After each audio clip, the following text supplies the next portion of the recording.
Shit, yeah, baby. I found it. All right, so I was actually looking if I had a dime bag set, and I had one, yes!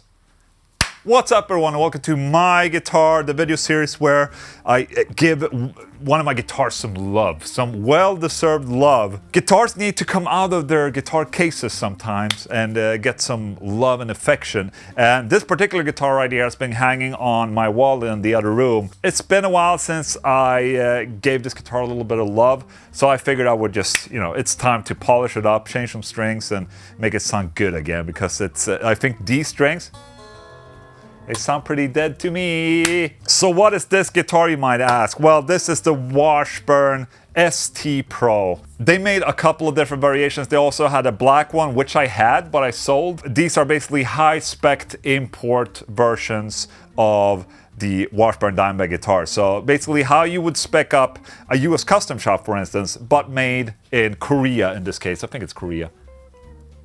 Where is it made? It doesn't say where it's made. I think they were made in Korea.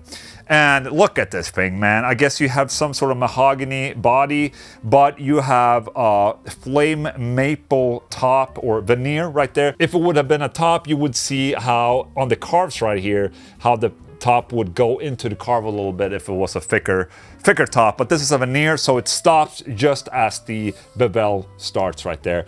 But they solved this by doing a red burst around it all, which looks really sick, I must say. Pickup wise, you have a Seymour Duncan Dimebucker right there, Seymour Duncan 59. You have this beautiful back right there, and also this guitar is bus Feiten, so I will have to remember to tune it with a bus Feiten method. Bus Feiten is a way of compensating at the nut right here, and then you tune it in a specific way. The point with that is that it was supposed to remove some of the tuning problems with or intonation problems rather, over the guitar fretboard, because guitars aren't perfect. But the fun thing is that when you introduce something like the bus Feiten, you might get perfect tuning and intonation in one way, but it also raises other problems as well. So there is no perfect way unless it's really like True Temperament fretboard. That's probably as close as perfection as we will get, is when you have True Temperament fretboard. And the compensated nut depends. This particular guitar right here is dinged up. I bought it for a fairly good price back in the day because it has a couple of dings on the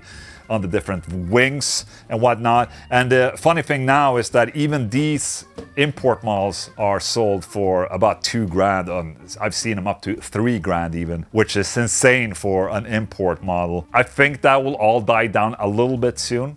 At least I hope so, because I think the prices are ridiculous, basically. Anyways, I'm gonna de-string this guitar and put on this new of DR Strings Dimebag set right there. That's a 9250 in terms of string gauge. Okay, something that is completely different from a US custom shop Washburn, for instance, is that the routing for the Floyd Rose bridge is just semi-routed. So usually you get a hole that's probably like a centimeter, no, maybe not a centimeter, but like 80 millimeter thick that goes down. So it's, there's room for the bridge to go up and down a little bit. On the St Pro, you don't really have that. The cavity is maybe like, I don't know, 10 millimeters or something. So you don't have the same leverage when you want to do the dive bombs, for instance. It stops right there. However, it's protecting the body a little bit because it has this little small padding down there.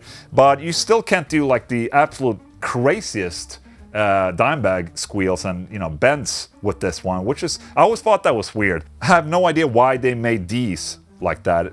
Really don't. But the good thing about this is that I can change the strings without blocking off the bridge, which is great. But I can still block off the bridge by doing this. I'll put a little Hosco made in Japan, boom, like that. So give slack on the strings, ready to go, baby. I've had this guitar for a while, and you've probably seen it in a bunch of my videos, mainly Dimebag related videos.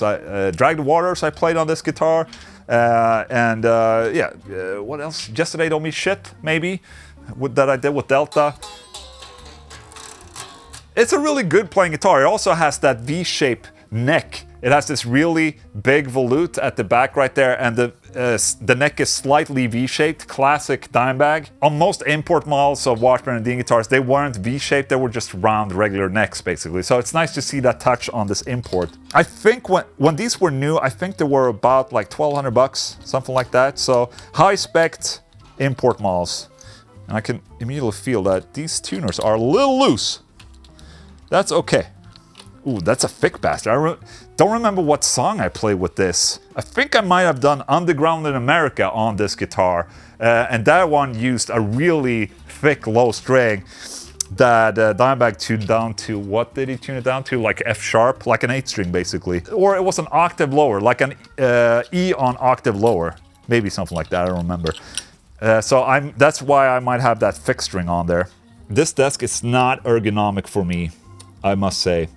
I've used this desk a couple of times now for my guitar videos, and I feel it's not good for me. I'm bending over like a little bitch right now. I have to be careful with shit like that, man. When you get older, shit starts to hurt. The block that holds on to the string sometimes gets stuck, so sometimes you have to wiggle a little bit with that, because right now this is completely loose, but the block is still stuck against the... You have to jiggle a little bit. Okay, this one is completely stuck. How do you solve that, old Englund Swede? Well, you can either take something blunt, a blunt object, and hammer it a little bit. All right, let me just unscrew this a little bit, and maybe we give a little bit more leverage to the block. You know when your penis gets stuck in things? That's the feeling I have right now. It's just stuck there, and you can't get it out. Maybe if I re-screw it back, it'll align the block, and it will be loose. All right, it's time for the man bun. You know what that means. It means that's Ola's getting pissed. This is a Washburn licensed bridge, by the way, made by Schaller. There you go. F off. So what I'm doing right now, I'm just taking off the screwy McScrew face so I can pull off this little bullshit right here. And I can see what's going on. I can probably push this around a little bit now that I have it loose.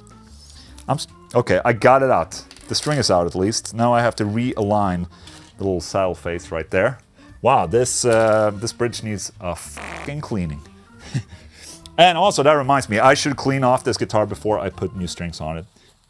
Because it's fucking dirty, man. Look at that shit. That's shit from this bridge right there. And that's the thing about Floyd Rose bridges. They fucking suck donkey dick when it comes to intonating. I mean, if you compare it to an Evertune bridge is probably the absolute best guitar and bridge for intonation. You can keep the guitar in the same tuning and still adjust the intonation without the guitar going out of tune, or, you know, the string going out of tune. So that's just like the perfect way of intonating. But on this asshole right here, because floating bridges are affected by the tension, everything you do tension-wise on the saddle, or, you know, behind, or change other tunings of the strings, will affect the whole tuning of the guitar. So intonating on Floyd Rose is, I wouldn't say it's a nightmare, but it just sucks more than on other guitars. All right, let me bring out some of my polishing products. What do we have? Spray polish. Let's go. Oh, look at that. Spray, spray, lick my balls and eat my shit. Have you seen the Vikings? You know, the show? Louise is completely sold on that show. I think she's been watching. She's on her third run through of that whole series. It's a good intro song though. Lick my dong and eat my shit. Oh. Okay, body looks good. I'm gonna do something about the fretboard too. So we got these, the Dunlop fretboard cleaner and prep. This is a very, very dry fretboard, but that's okay. There's even like, there's gunk inside. There's usually small little cavities on rosewood, on boards in general, where shit can go inside, and there's a lot of shit on this. Let's say that. I don't think it's my shit.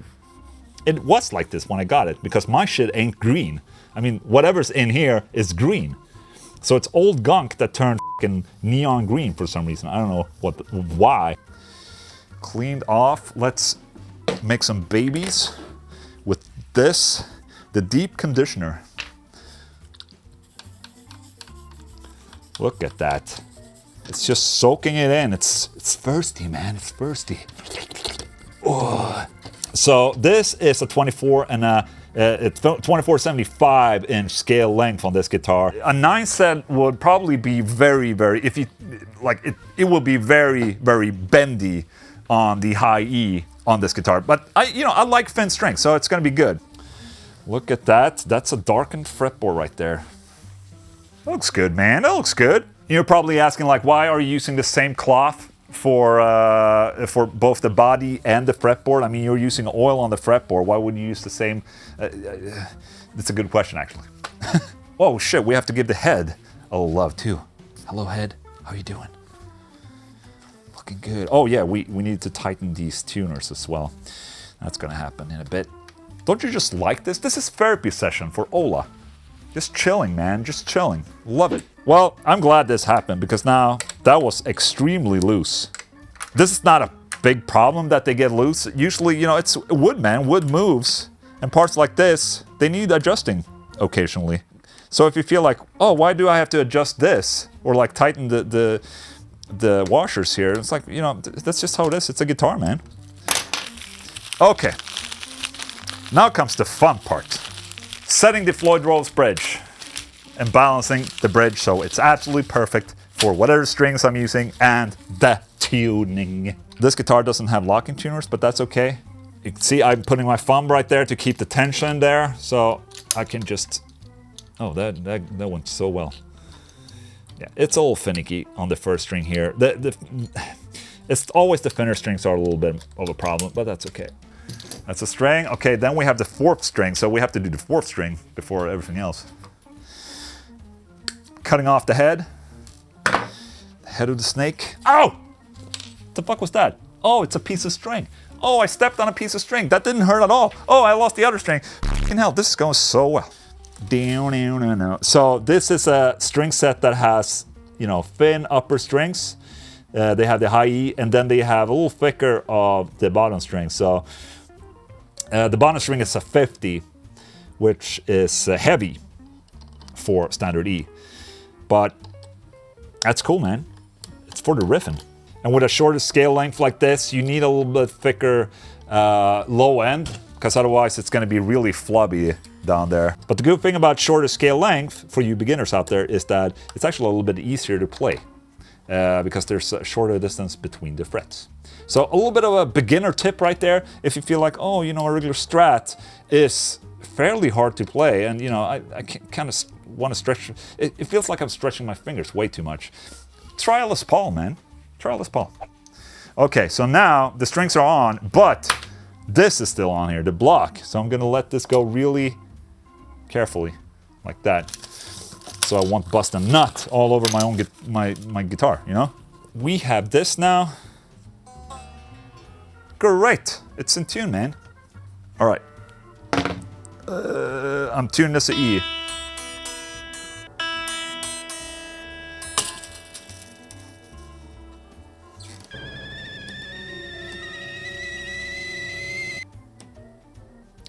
That was the D string. Maybe it's time for me to actually change out this bridge completely. Okay, what was this? This was a 28. Well, thank God that I have a box full of 28 strings. Yeah, this is fucking... Oh shit, no, there's a piece of string in there still. What happened?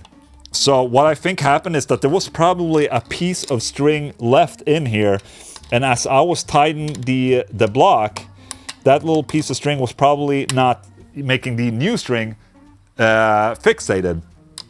So as soon as I put some kind of tension on that string right there, the new string, it just popped.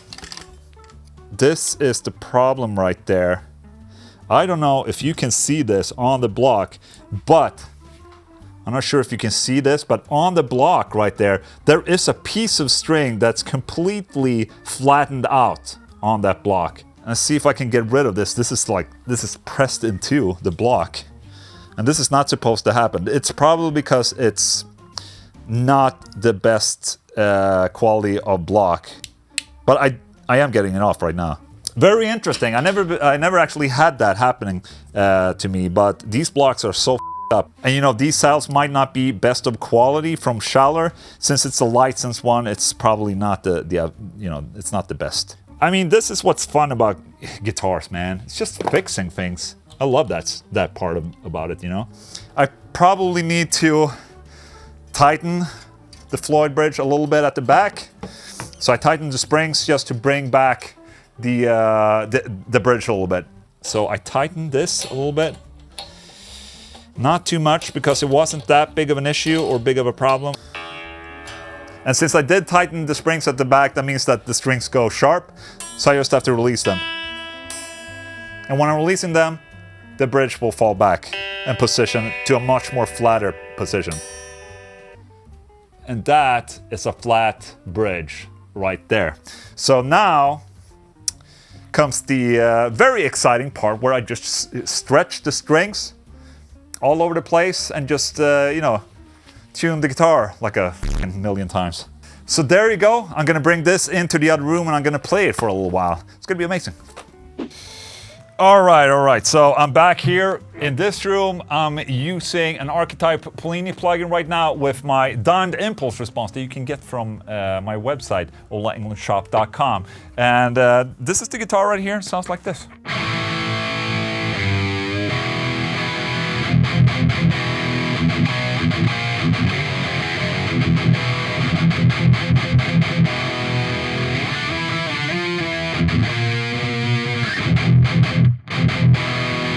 Okay, actually, I want to change out the sound because this is not a good tone.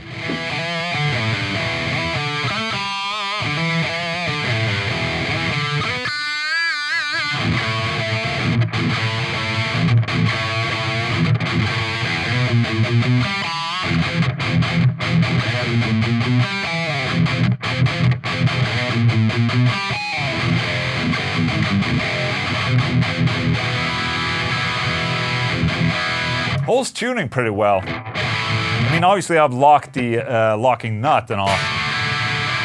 But knowing that the strings are fairly new, even though I stretched them, it's a Floyd Rose, you know, they should go out of tune fairly easy.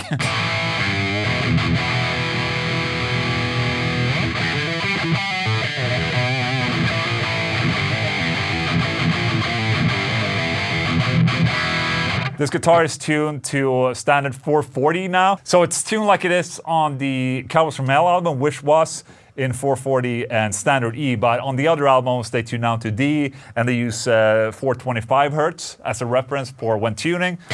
But this is basically like the Cowboys from Hell tuning right here.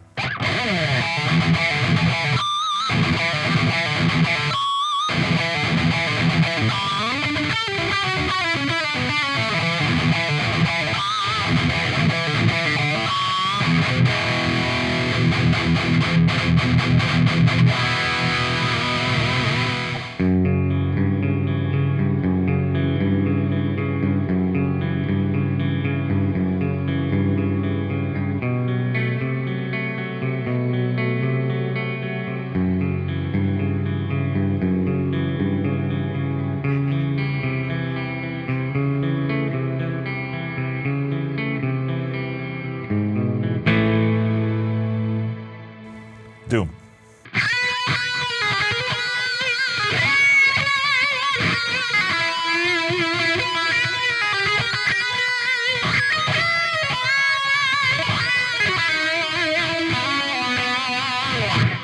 This phasing lead that I have is made in the Gojira plugin, so I have a phaser happening right now. It's pretty cool.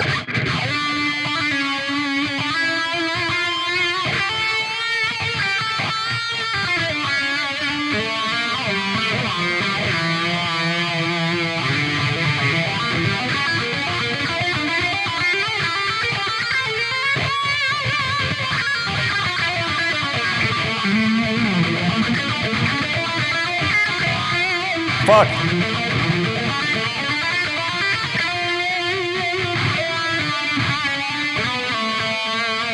That's how you play it.